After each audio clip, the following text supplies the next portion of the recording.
If you're enjoying haunted UK fiction, please consider supporting the show on Patreon or Ko-fi. Simply search for Haunted UK Podcast.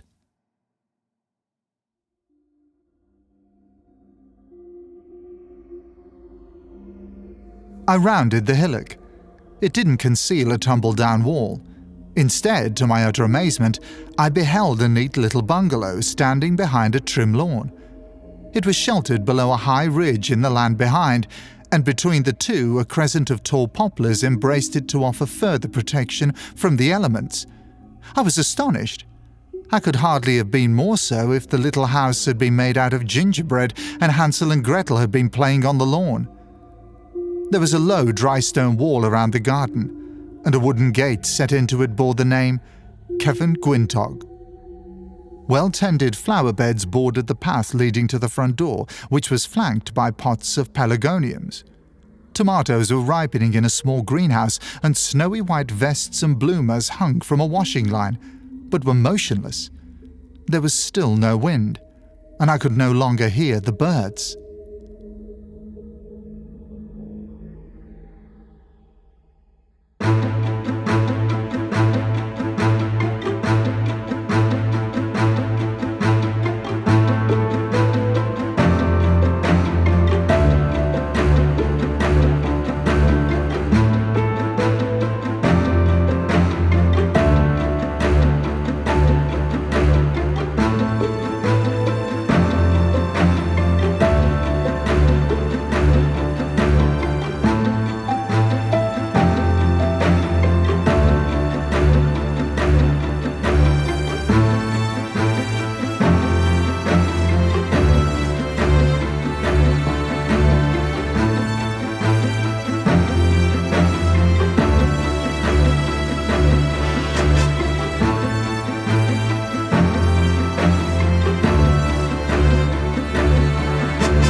Hello and welcome, dear listeners, to Haunted UK Fiction, a sister podcast to The Haunted UK, which features original flash fiction, short stories, and novellas with paranormal themes.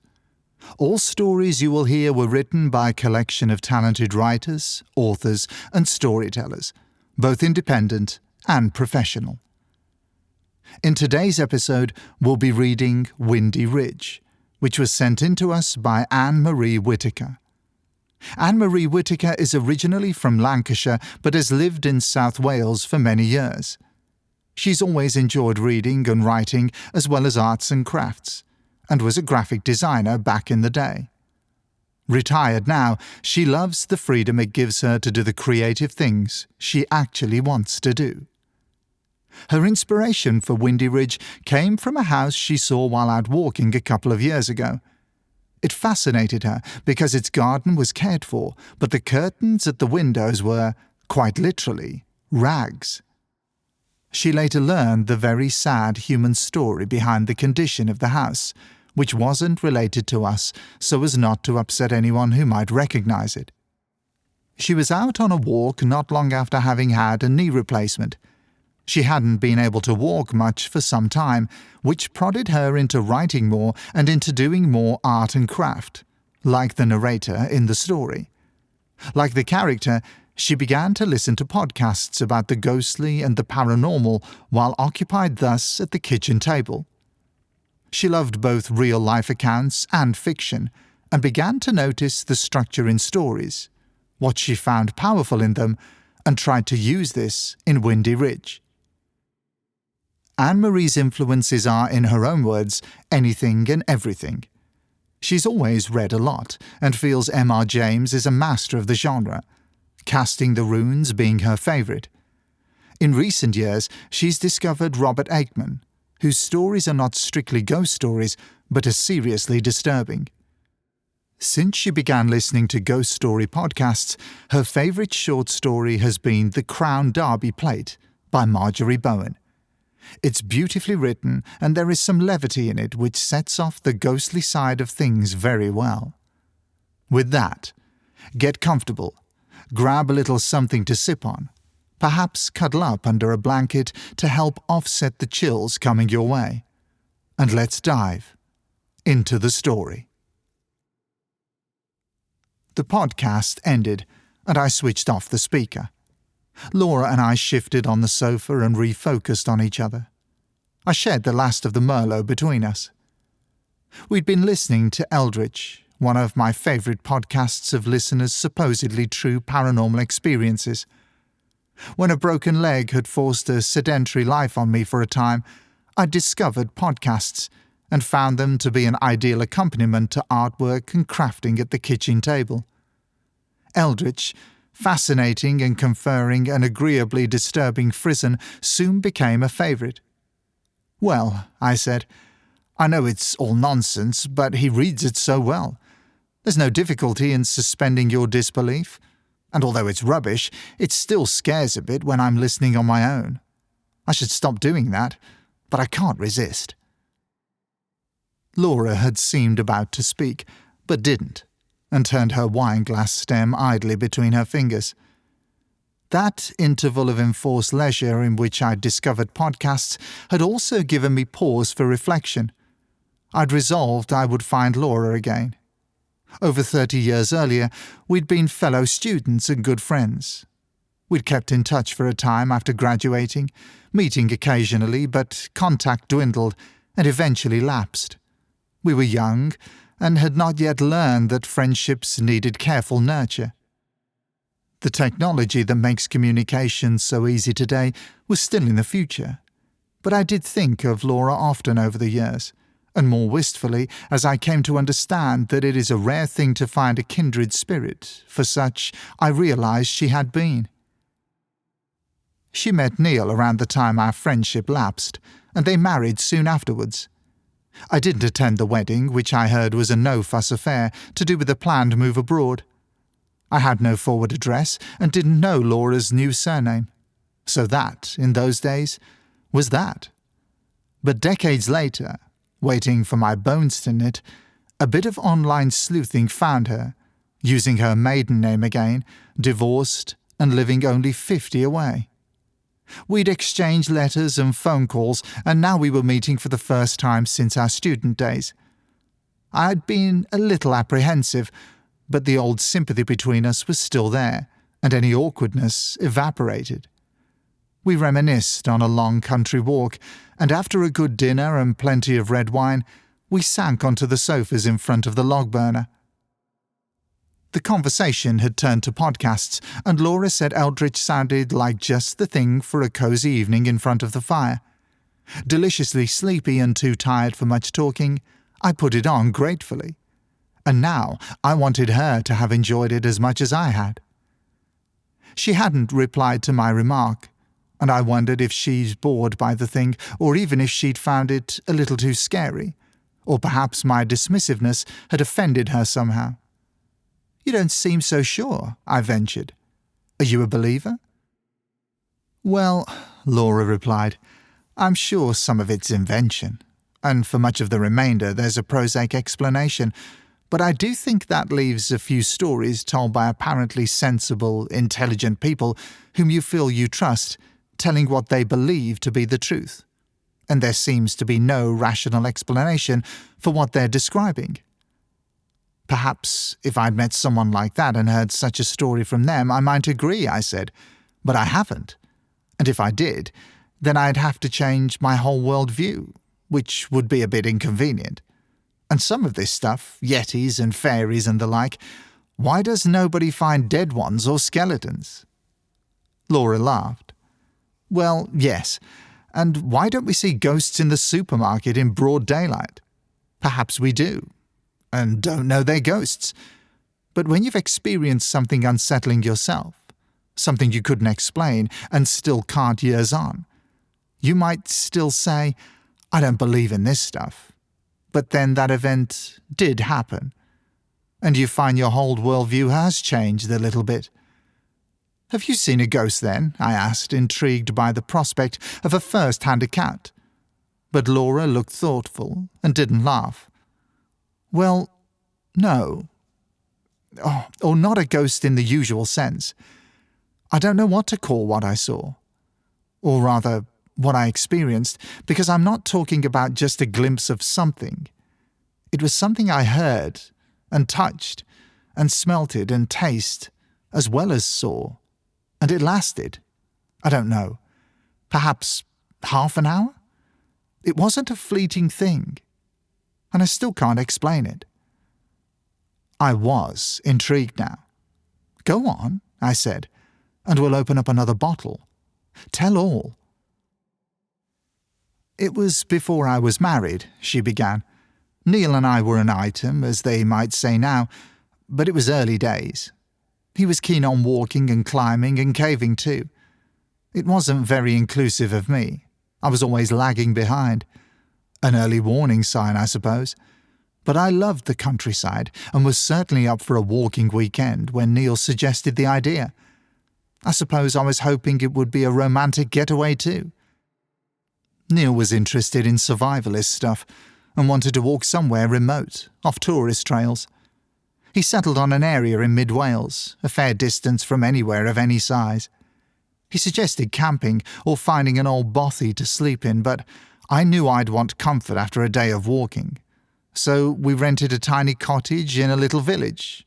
Just a chapel, a phone box, and a pub that included a very small shop. It was lovely, in the middle of nowhere, and the walk Neil had planned would take us to the back of beyond. We had to drive a fair way from the village just to get to the start point. We saw no one, only sheep. Neil thought that was great, but I was less enthusiastic. Imagining lying on a hillside with a broken bone, this was still a good while before mobiles, don't forget.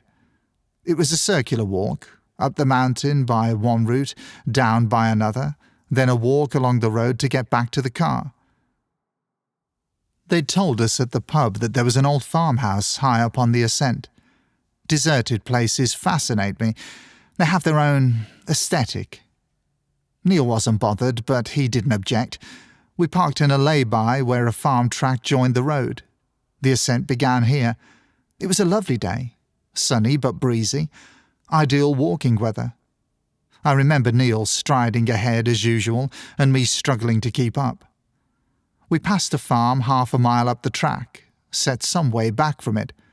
Dogs were barking, there was a cock crowing, and 2 children were playing in front of the house. They waved. We waved back. A little cameo that stuck in my memory. We carried on up the trail, rougher and less distinct now. Neil, nearly a foot taller than me, yomped on ahead, turning round to shout, "Come on," every now and again. Surely he could understand that I couldn't walk any faster. He finally stopped to wait, and I was gasping for breath when I caught up. "This is meant to be enjoyable for both of us," I protested. "You're being selfish." "Well, I want to get in some proper exercise, but I can't keep up. I can't go any faster." Neil wasn't strong on empathy and set off again. "Well, you go on then. Get your exercise." But he was too far ahead to hear me, or to see that I was in tears. I plodded on at my own pace now. I was angry and upset, but was no longer gasping for breath, so could now appreciate the countryside around me. It was wild and beautiful, and the higher I climbed, the more impressive the panorama became. I could hear only curlews, skylarks, and bleating of sheep. But a low mood had settled on me following the clash with Neil, and was increasing despite the beauty around me. The day remained fine, but the wind had dropped, and a heaviness had entered the air. The row with Neil had left me with a headache, worsening with the change in the weather. I knew how quickly the weather could change in the mountains, and the implications for a walker. The sun had abruptly disappeared, leaving a flat grey sky. I looked around for shelter, for rain was surely coming, but there was none, save for a wind-bent hawthorn. I hurried towards a sort of hillock, hoping I might find at least a tumbledown wall on the other side. I rounded the hillock. It didn't conceal a tumbledown wall. Instead, to my utter amazement, I beheld a neat little bungalow standing behind a trim lawn. It was sheltered below a high ridge in the land behind, and between the two a crescent of tall poplars embraced it to further offer protection from the elements. I was astonished. I could hardly have been more so if the little house had been made out of gingerbread and Hansel and Gretel had been playing on the lawn. There was a low, dry stone wall around the garden, and a wooden gate set into it bore the name Cefn Gwyntog. Well-tended flower beds bordered the path leading to the front door, which was flanked by pots of pelargoniums. Tomatoes were ripening in a small greenhouse, and snowy white vests and bloomers hung from a washing line, but were motionless. They were still. There was no wind, and I could no longer hear the birds. Old people live here, I thought, for although so well kept, the little house had that look, with its green and cream paintwork, its old-fashioned garden bench. Even the hen house in the corner of the garden was of a quaint design. The whole might have been an illustration from a Rupert Bear annual. I wanted to stand and gaze at the scene, the neat, cosy little home, so unexpected and so delightful. It was like finding a clearing in a tangled wildwood, in which there was a table laid daintily for afternoon tea. How on earth, I thought, can elderly people manage in such a remote spot? But the air was so still again, and the atmosphere so oppressive, that I now felt really ill. The headache was now affecting my vision. The poplars behind the house seemed to twist and spiral upwards into the flat grey sky, like smoke from a candle. The scene had taken on a flat two-dimensional quality. I must be having a migraine. So this is what they're like, I thought, as my head pulsed and the trees twisted. I need to shelter somewhere, to sit down until it passes, or the storm passes, for that must be what's causing it. I cast around for somewhere to hide. I felt shy of knocking on the door, afraid of alarming an elderly person who perhaps lived alone in so isolated a spot. I headed for a wooden garage, hoping to creep in and be still until I felt better, or the weather changed. But I was too late. And then, as if a spell had been lifted, the scene burst into life. Hens began scratching in their pen and started up with their querulous noises, and the wild bird song resumed in concert with them. The door of the bungalow opened, and an old lady emerged and began trotting towards me eagerly, her speed belying her years.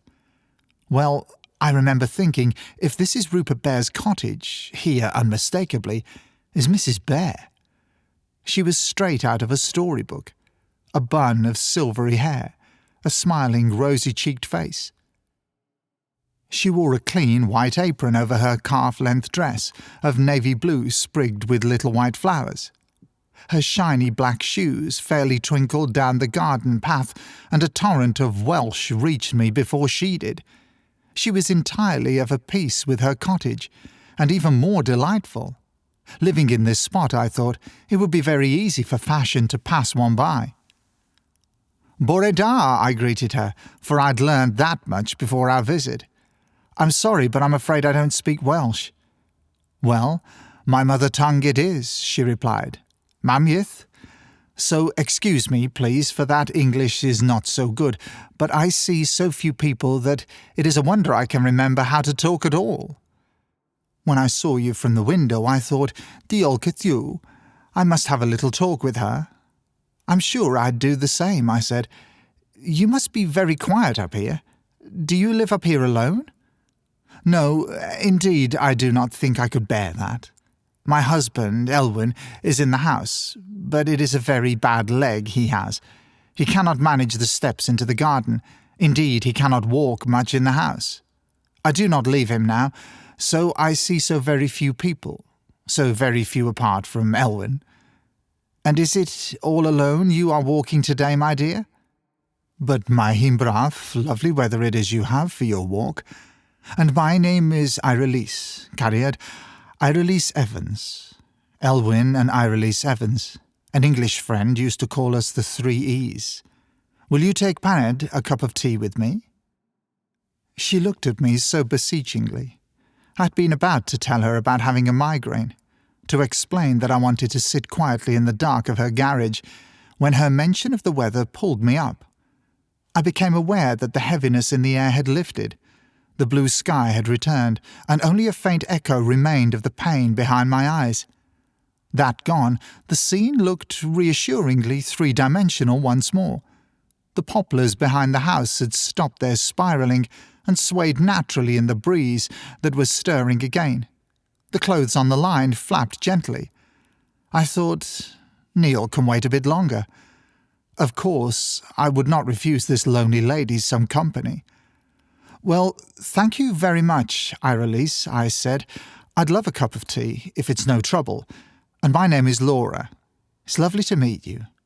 I'm walking with my boyfriend, but he likes to walk fast, so he's gone ahead. He won't mind waiting." I opened the gate and followed her up the path, but as I set foot on the steps up to the front door, the headache returned with the suddenness of a bow, along with the feeling of an impending storm. "Irelise, would you mind if we sat in the garden? My headache's come back and I think I'm better off in the open air." "Oh, of course." I sank onto the garden bench, and she bustled away and into the house. A few minutes later she was back with cups of tea, a plate of Welsh cakes, and a screw-topped glass bottle of aspirin tablets with a plug of cotton wool in the top. She must have had those in the cupboard since the year dot, I thought. I was glad to be able to say, truthfully, that I didn't need them, because since retreating to the bench, I felt much better again. I hadn't known a migraine could be so on and off. I would have to be careful. Lively as Irelise was for her age, I couldn't imagine how she and her ailing husband managed to obtain even basic necessities in such an isolated home. It would be an even bleaker spot in winter, and Elwyn, a sick man too, unable to drive or help his wife. I felt dismayed for the old couple. I wanted to do something for them, and began to pry gently. "How do you manage for shopping up here?" "Oh, well, it's not so bad, you see, because the mobile shop comes every Thursday, of course, and they don't have a lot of variety, but we manage. At least, there is no rationing now." I laughed politely. "But I do miss driving down to the village shop. Elwyn's old truck is still in the garage there, and we used to go to the village shop for their bread. They bake their own there, and it's lovely.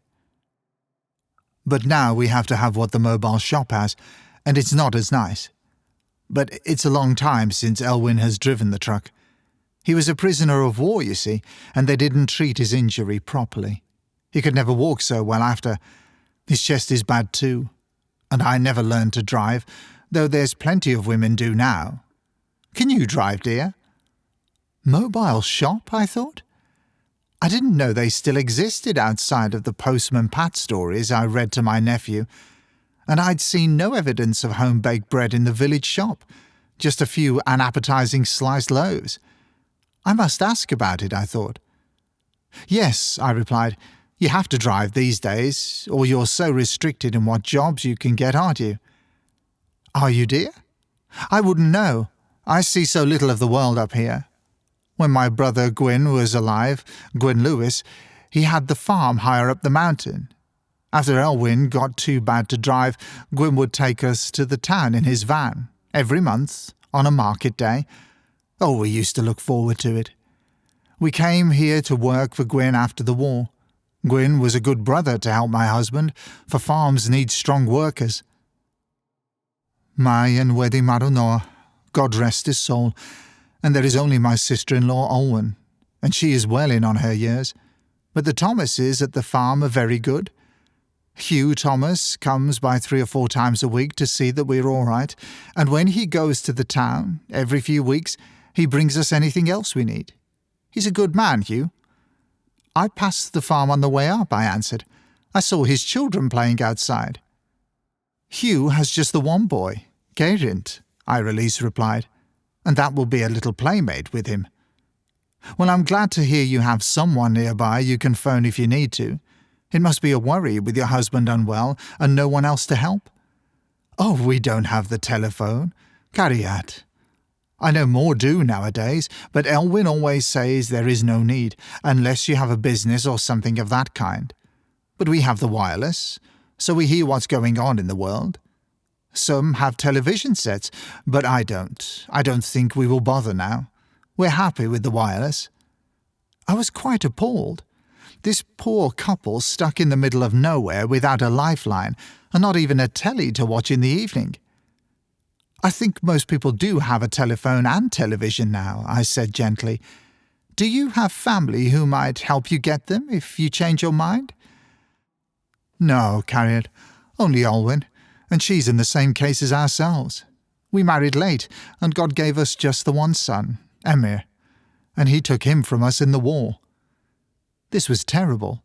The old couple really were in desperate straits, and to have lost their only son in the war that had maimed his father so badly.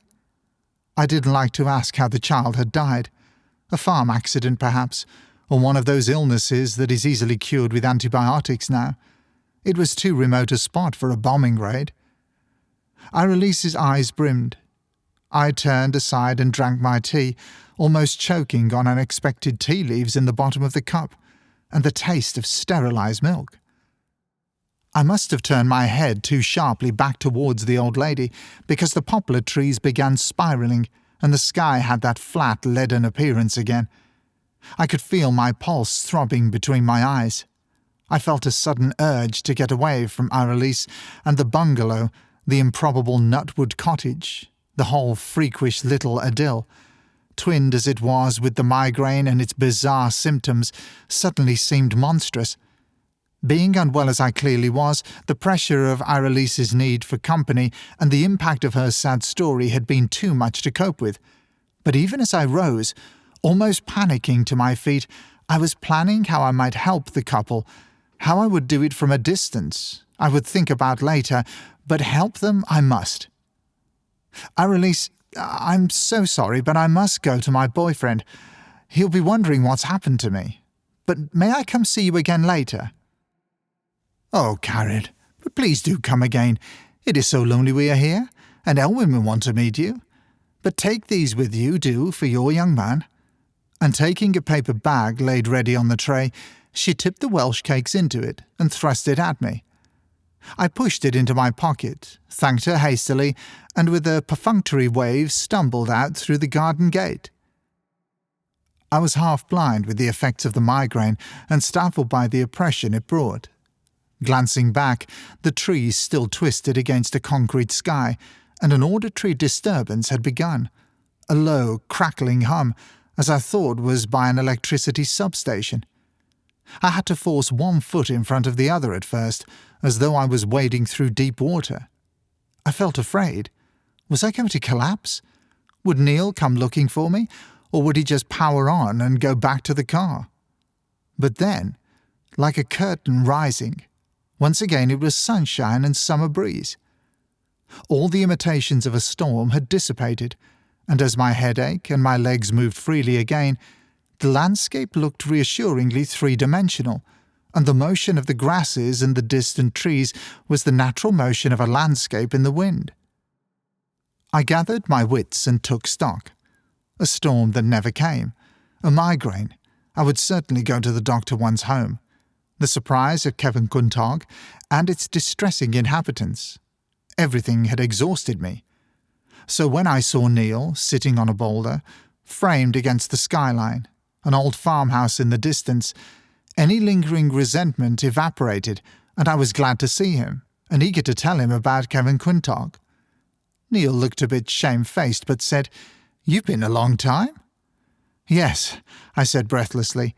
"I met this old lady at that little bungalow below, and she was desperate for me to have a cup of tea with her. I felt sorry for her. She was so lovely. She gave me some Welsh cakes for you." I rummaged first in one pocket, then in the other, but both were empty. Damn, they must have fallen out on the way up here. She would be sorry. She said they were for my young man. But never mind. Something will eat them. "What bungalow?" "You know, that neat little bungalow away above the farm. Painted green and cream. Old-fashioned looking." "I didn't see it." "Well," I said, unable to resist, "I may be slow, but at least that means I appreciate my surroundings better. You fast walkers do miss things." Neil met me halfway with a smile and said appeasingly, "Didn't you want to have a look at that farm?" He gestured to the distant building. "Not now. I did, but I felt a bit weird down there earlier, sick and headachy, and I'm not bothered now." I looked at the building dark and still against the summer sky. "I think I'd rather just carry on." And we did. And Neil slowed his pace to match mine, and even venturing to say that he did notice more walking slowly, and what were those birds making that call? So we were on an even keel again, and I enjoyed the rest of the walk. The weather continued, perfect for walking, and when we reached the summit the panorama was spectacular, breathtaking, all of the clichés and deserving of them. I could make out the Thomas's farm, just no more than a few white dots, but Cefn Gwyntog? That was hidden, a secret that for the time being I felt I should hug to myself.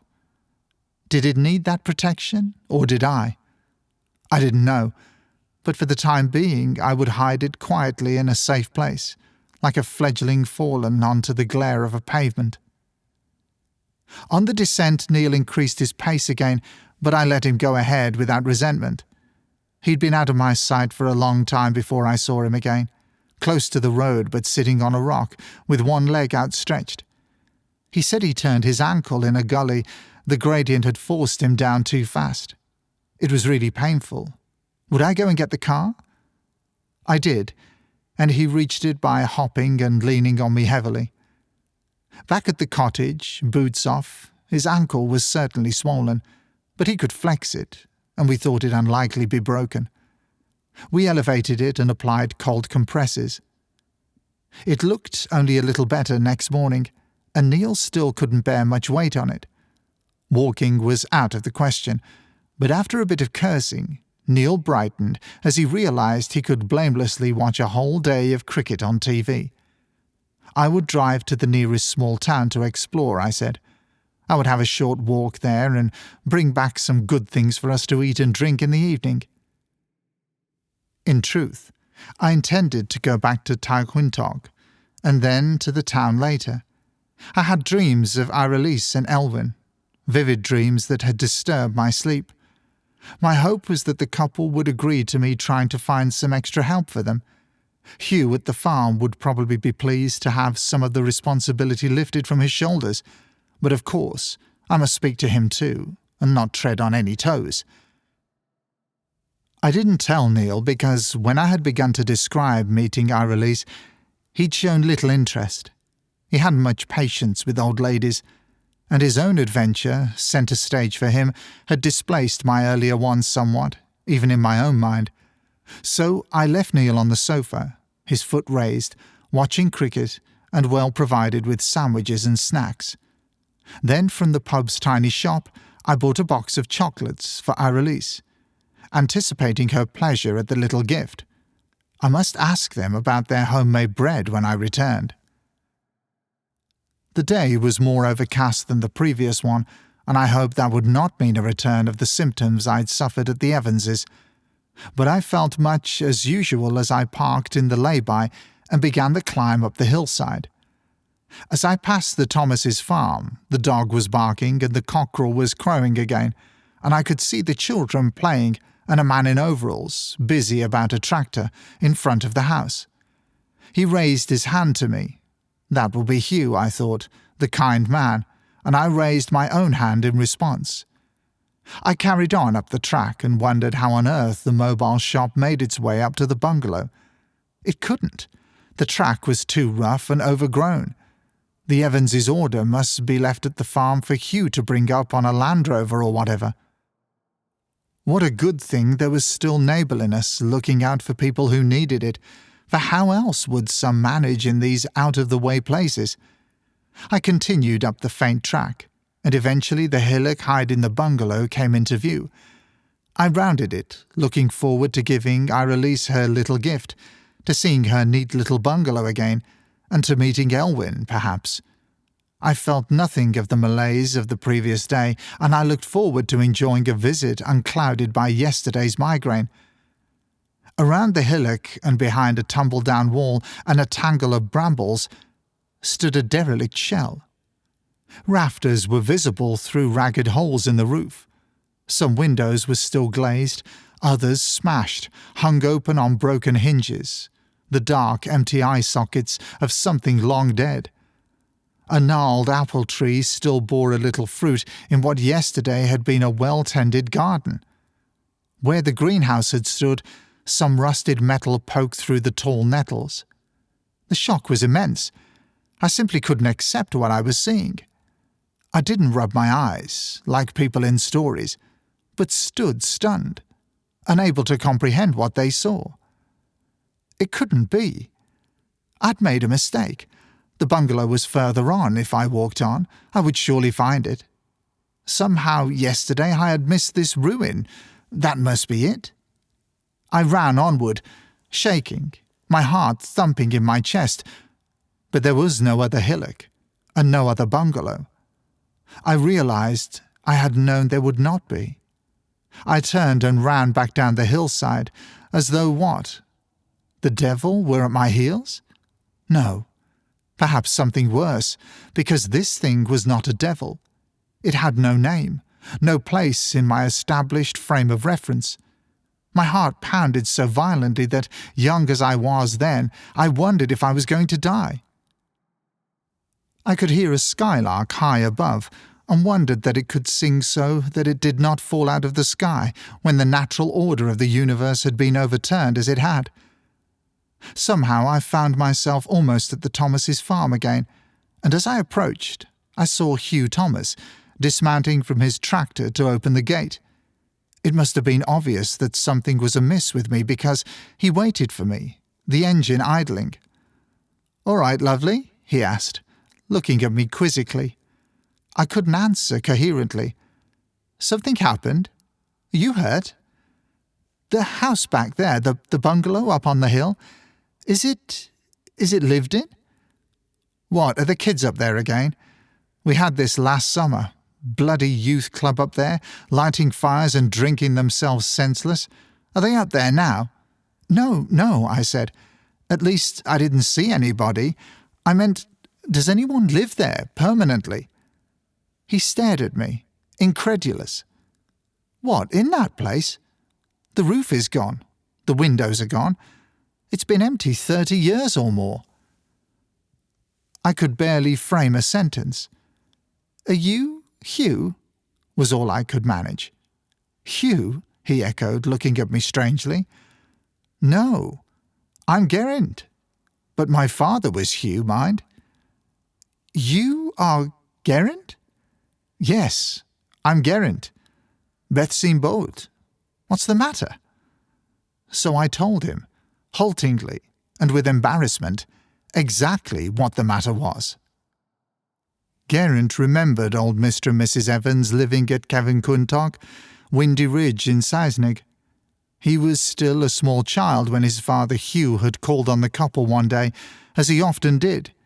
It would have been around 1960, give or take a year or two. Hugh had found the old lady beside herself. Her husband had had a devastating stroke and died soon afterwards in hospital.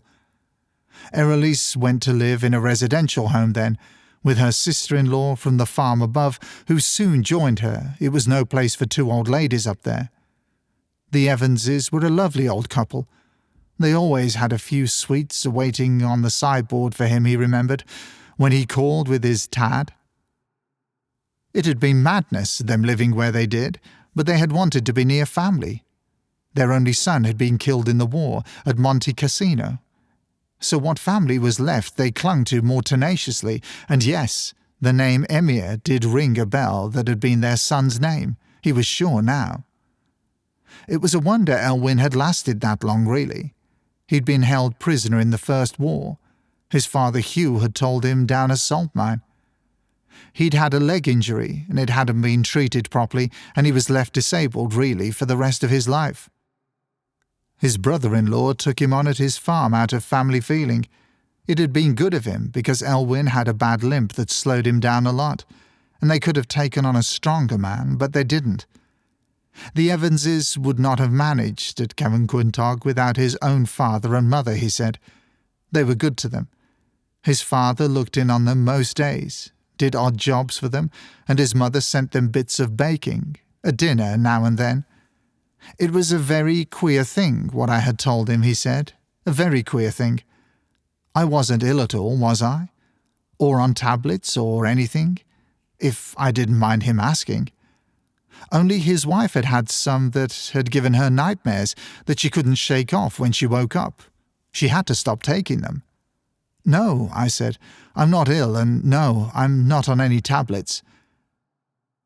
But, said Geraint, he admitted he hadn't felt right himself, more than once, up there by the old ruin. The air had felt heavy, some way, heavy and still, not right. There was a mood to the place that settled on you. He would like to be up there at night. I had given him something to think about, that was for sure. Was I all right now? Did I want to sit down, a cup of tea? His wife was in. She'd be interested to hear what I'd told him.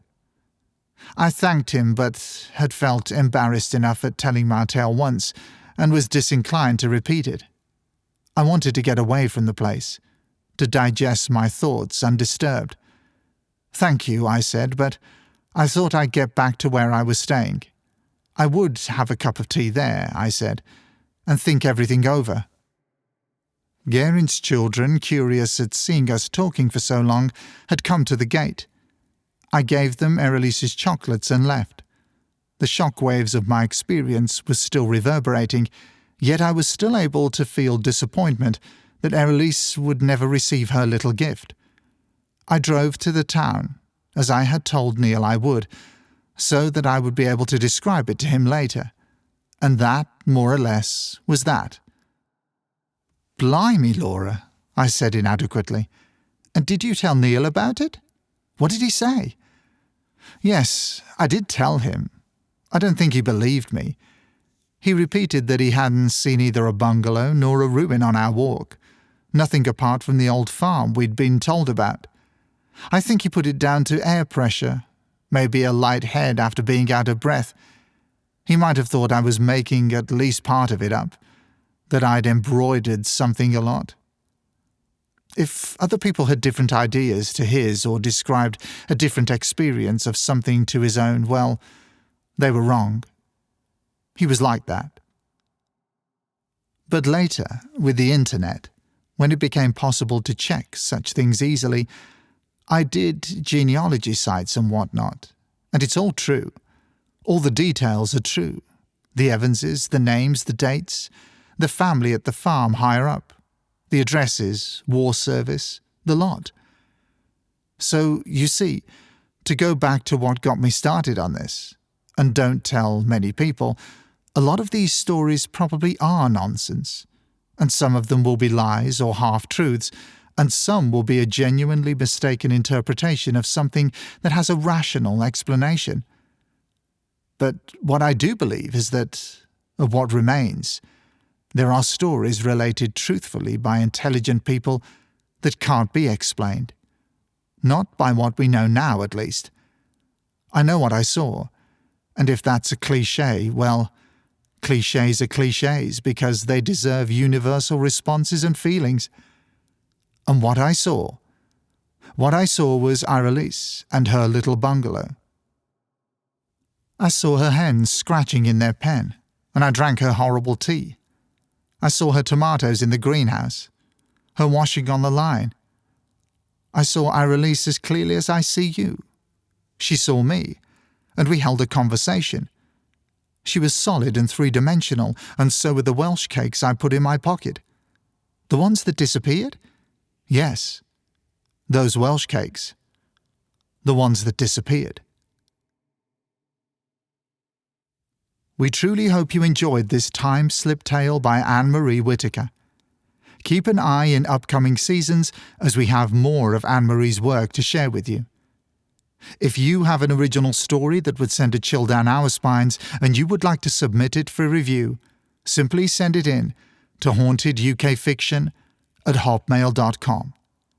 Until next time, stay safe and take care.